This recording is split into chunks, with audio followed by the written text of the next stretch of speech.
12 iyun 2025-ci il bir vacib xəbəri diqqətinizə çatdırıram. Zəhmət olmasa burada üstəgəl işarəsi var. Bir dəfə vurmaqla kanalımıza abunə olun ki, bu cür xəbərləri sizin diqqətinizə anında çatdıra bilək.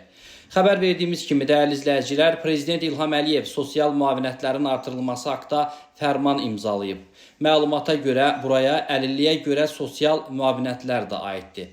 Fərmana əsasən, orqanizmin funksiyalarının 81-100% pozulmasına görə əlilliyi müəyyən edilmiş şəxslərə 300 manat, orqanizmin funksiyalarının 61-80% pozulmasına görə əlilliyi müəyyən edilmiş şəxslərə 250 manat, orqanizmin funksiyalarının 31-60% pozulmasına görə əlilliyi müəyyən edilmiş şəxslərə 180 manat sosial müavinət veriləcək.